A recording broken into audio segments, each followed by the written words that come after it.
दोस्तों, जीवन प्रेम का पर्याय है। बिना प्रेम के जीवन अधूरा है, रीता सा है, एकदम एम्प्टीनेस। और जब खुद को प्रेम करने वाले ही चले जाएं, तो अपना वजूद, अपना शख्सियत, अपनी पूरी की पूरी व्यक्तिगता खाली से जान पड़ती है।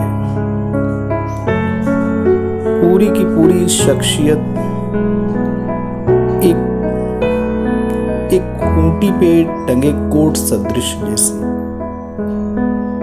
जहां पे ना कोई नवीनता है, ना किसी भी प्रकार की खुशी है, और ना ही किसी भी प्रकार का पेन। जीवन में एक तटस्थता, एक वीतरागी सा जीवन दोस्तों हो जाता है। अपने जीवन के अधूरेपन को बयां करती ये बहुत ही खूबसूरत दोस्तों कविता है, कोट। इसके कवि सर्वेश्वर दयाल सक्सेना जी हैं। बहुत ही खूबसूरत कविता है। इसमें भाव काफी प्रबल हैं और काफी हद तक कोई अपना केयर करने वाला, हम इसे सोलमेट भी कह सकते हैं, या जो हमारे वजूद से जुड़ा हो, जो हमारी शख्सियत से जुड़ा हो, जो हमें पूर्ण करने वाला हो, जो हमें सार्थक करने वाला हो। जब दोस्तों जीवन से वो चला जाए तो जीवन निरर्थक सा जान पड़ता है। इस कविता में कुछ ऐसे ही भाव हैं। आते हैं, कविता का आनंद लेते हैं, कविता का पाठ करते हैं और देखते हैं कि कवि के हृदय में जो वेदना है, जो पीड़ा है, वो काफी हद तक दोस्तों खुद के अधूरेपन को बयां करती है। आते हैं, कोट कविता का दोस्तों पाठ करते हैं। कोट। खूंटी पर कोट की तरह एक अरसे से मैं टंगा हूं, कहां चला गया मुझे पहनकर सार्थक करने वाला। धूल पर धूल इस कदर जमती जा रही है कि अब मैं खुद अपना रंग भूल गया हूं। लटकी हैं बाहें और सिकुड़ी है छाती, उनसे जुड़ा एक ताप, एक संपूर्ण तन होने का एहसास मेरी रगों में अब नहीं है। खुली खिड़की से देखता रहता हूं मैं, बाहर एक पेड़ रंग बदलता, चिड़ियों से झंझनाता और हवा में झूमता। मैं भी हिलता हूं, बस हिलता हूं दीवार से रगड़ खाते रहने के लिए। एक अरसा हुआ, हाँ एक लंबा अरसा, जब उसने चुपचाप दरवाजा बंद किया और बिना मेरी ओर देखे कुछ बोले बाहर भारी कदम रखता चला गया। अब तुम मुक्त हो,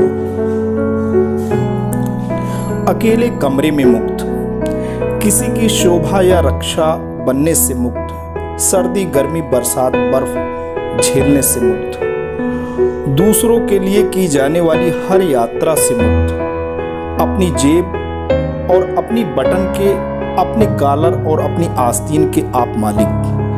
अब तुम मुक्त हो, आजाद, पूरी तरह आजाद अपने लिए।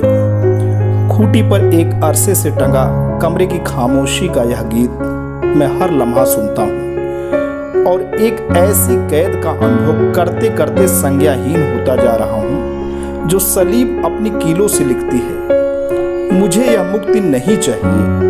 अपने लिए आजाद हो जाने से बेहतर है अपनों के लिए गुलाम बने रहना। मुझे एक सीना चाहिए, दो सुडौल बाहें, जिनसे अपने सीने और बाहों को जोड़कर मैं सार्थक हो सकूं, बाहर निकल सकूं और पैबंद और थिगलियों को अंगीकार करता एक दिन जर्जर होकर समाप्त हो सकूं। उसकी हर चोट मेरी हो, उसका हर घाव पहले मैं झेलूं, उसका हर संघर्ष मेरा हो, मैं उसके लिए हूं, इतना ही मेरा होना हो। खूंटी पर एक अरसे से टंगे टंगे मैं कोट से अपना कफन बनता जा रहा हूं। कहाँ है काली आंधियां, सब कुछ तहस नहस कर देने वाले भूकंप कहाँ है? मैं इस दीवार, इस खूंटी से मुक्त होना चाहता हूँ और तेज आंधियों में उड़ता हुआ अपनी बाहें उठाए सीना चौड़ा किए उसे खोजना चाहता हूँ, जो चुपचाप दरवाजा बंद कर बिना मेरी ओर देखे और कुछ बोले बाहर भारी कदम रखता हुआ चला गया। मैं जानता हूँ उसे कोई बुला रहा था, उसे कुछ चाहिए था, उसे एक बड़ी आंधी और भूकंप लाने वाली ताकतों को खोज करनी थी। उसे यहाँ से जाना ही था, लेकिन कहाँ? मैं उसके साथ जाना चाहता था। एक अरसे से खूंटी पर टंगे टंगे मैं भी एक काली आंधी, एक बड़े भूकंप की ज़रूरत महसूस करने लगा हूँ।